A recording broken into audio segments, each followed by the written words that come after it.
कि जो राज्य 1 रुपया 13 पैसे प्रति लीटर ऑफ पेट्रोल कमाते थे आज 57 रुपए कमा रहे हैं, जो कि 9 रुपए कमाते थे आज 33 रुपए कमा रहे हैं। तो महंगाई बहुत बड़ा मुद्दा है, और महंगाई सिर्फ पेट्रोल और डीजल की महंगाई नहीं है, महंगाई दाल की है, चीनी की है, चाय कॉफी की है। महंगाई आज कौन सी ऐसी चीज है, खाने का तेल 250 रुपए प्रति लीटर पे बिक रहा है। जब सीबीआई के पास ये डॉक्यूमेंट आए तो सीबीआई ने इस पर क्या कार्यवाही करी? जब एनफोर्समेंट डायरेक्टरेट को मार्च 2019 में एक बिचौलिए के यहां से ये डॉक्यूमेंट बरामद होते हैं, आपने उसके खिलाफ क्या कार्यवाही करी? सिर्फ 36 और 126 नहीं खरीदे, आपने क्यों टेक्नोलॉजी ट्रांसफर नहीं किया? 526 करोड़ का बढ़ा के 1670 करोड़ पे क्यों खरीदा गया?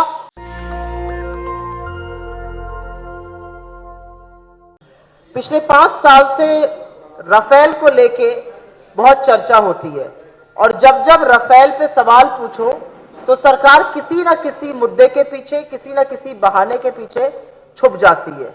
और इसीलिए जरूरी है कि पता हो आज हो क्या रहा है। मैं कुछ तथ्य आपके सामने रख देती हूं, उसके बाद जो हमारे सवाल हैं उसको मैं जरूर करूंगी।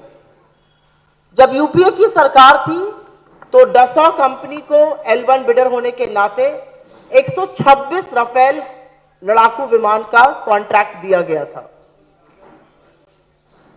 वो जो डील थी वो हमारी सरकार के दौरान, कार्यकाल के दौरान 2014 तक नहीं हो पाई।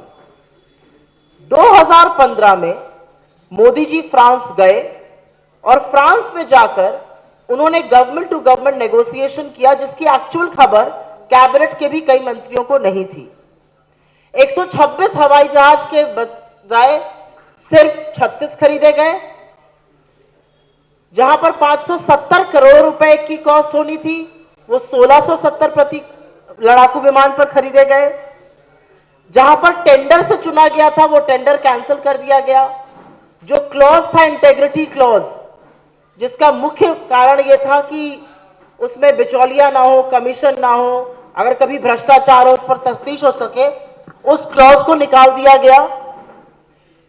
और जो टेक्नोलॉजी का ट्रांसफर होना था, मोटी मोटी बात यह थी कि 108 हवाई जहाज हिंदुस्तान में बनने थे, 18 हम वहां से फ्लाईअवे कंडीशन से लेकर आते। HAL हिंदुस्तान एरोनॉटिक्स लिमिटेड को यह बनाना था। ये 5-6 चीजें मोदी जी ने रातों रात बदल दी, अपनी कैबिनेट को संज्ञान में लिए बिना। तो हमने इस पर सवाल पूछा था और 2019 में भी सवाल पूछा था और जवाब नहीं मिला था। सुप्रीम कोर्ट के एक जजमेंट के पीछे ये बार बार छुप जाते हैं, लेकिन सच तो यह है कि सुप्रीम कोर्ट का जो जजमेंट आया था, उन्होंने एग्जीक्यूटिव फैसले में हस्तक्षेप करने से मना कर दिया था। लेकिन यह भी सच है कि उसके बाद बहुत सारे नए तथ्य आए हैं, और उन नए तथ्यों को लेकर इस समय मैं आपके बीच में हूं। 4 अक्टूबर 2018 को भाजपा के 2 पूर्व केंद्रीय मंत्री अरुण शौरी जी और यशवंत सिन्हा जी सीबीआई के पास एक कंप्लेन लेकर गए राफेल पे। ये 4 अक्टूबर 2018 की बात है। 11 अक्टूबर 2018 को, एक हफ्ते बाद, मॉनिटर्स ने हमें सारे डिटेल्स भेजे अपने अटॉर्नी जनरल के माध्यम से कि किस बिचौलिए को पैसा देने की इसमें बात हुई है। सुषेण गुप्ता के नामक एक बिचौलिए थे, उनको इस डील में पैसा मिला था। और याद रखिएगा यह डील मोदी जी के कार्यकाल के दौरान हुई है। लेकिन 11 अक्टूबर को वहां से कागज आते हैं। 23 अक्टूबर 2018 की वो रात आपको सबको याद होगी, जब एक अनप्रेसिडेंटेड सिचुएशन में आलोक वर्मा को रातों रात हटाया गया, नागेश्वर राव को रात 2 बजे सीबीआई का प्रमुख बनाया गया, दिल्ली पुलिस ने सीबीआई पर रेड करी, और एक अजीबोगरीब सिलसिला रात को 1:30 से 2 बजे के बीच में तख्ता पलट का सीबीआई में हुआ। उस समय के सूत्र ये कहते हैं कि प्रिलिमिनरी इंक्वायरी लॉन्च होने वाली थी, इसलिए सब फेरबदल किया गया था। तो 3 तारीखें जरूर याद रखिएगा। 4 अक्टूबर को कंप्लेन हुई, 11 को पेपर आए वहां से, 23 को सीबीआई का फेरबदल हो गया। फिर एक और इंपॉर्टेंट डेट है 16 मार्च 2019। सुषेण गुप्ता नाम के एक बिचौलिए के यहां पर एनफोर्समेंट डायरेक्टरेट की रेड होती है और उस रेड में तमामों सरकारी दस्तावेज मिलते हैं जो कि ऑफिशियल सीक्रेट्स एक्ट का उल्लंघन है। आप सब लोग पत्रकार हैं, मैं भी पत्रकार रह चुकी हूं। हम ये जानते हैं कि अगर हमारे पास कभी भी कोई कैबिनेट नोट भी मिल जाता है तो वो ऑफिशियल सीक्रेट्स एक्ट का उल्लंघन है। एक बिचौलिए के पास ऑफिशियल सीक्रेट्स एक्ट का उल्लंघन करते हुए 5 बड़े डॉक्यूमेंट मिलते हैं। उनको पास पहला डॉक्यूमेंट मार्च 2019 में मिलता है बेंचमार्क प्राइस का, और ये 2015 का डॉक्यूमेंट है जब मोदी जी की सरकार थी। उसके पास इंडियन नेगोशिएटिंग टीम का मिनट ऑफ मीटिंग्स मिलता है।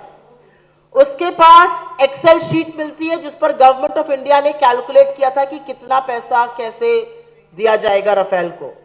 उसके पास तत्कालीन रक्षा मंत्री अरुण जेटली जी का वो पत्र मिलता है जिसमें वो उल्लेख करते हैं कि यूरोफाइटर 20% छूट पर देने को तैयार है लड़ाकू विमान।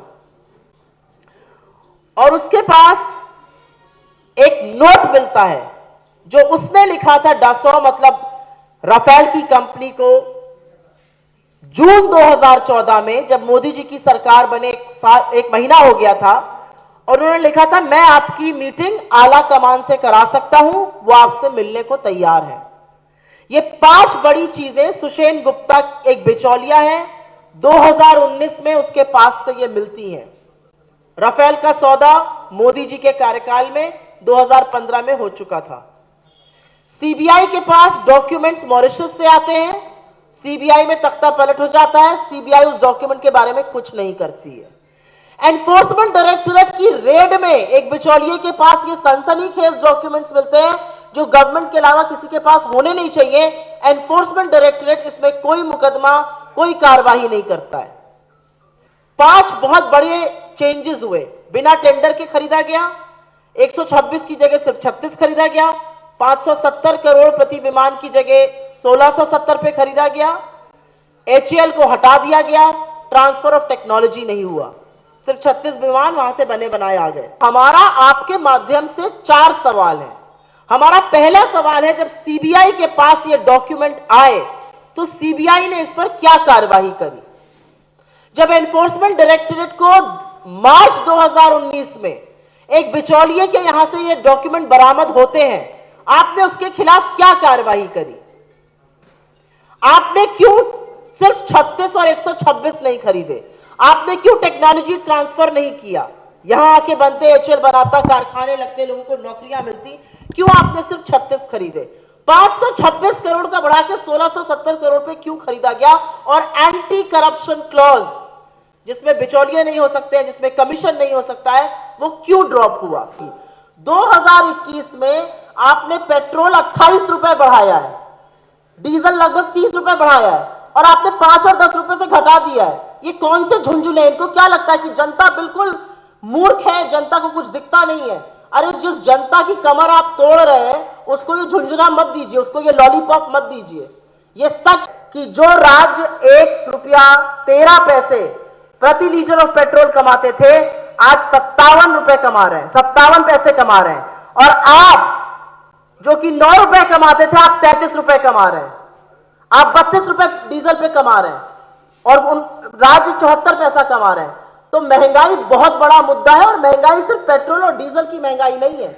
महंगाई दाल की है, चीनी की है, चाय कॉफी की है।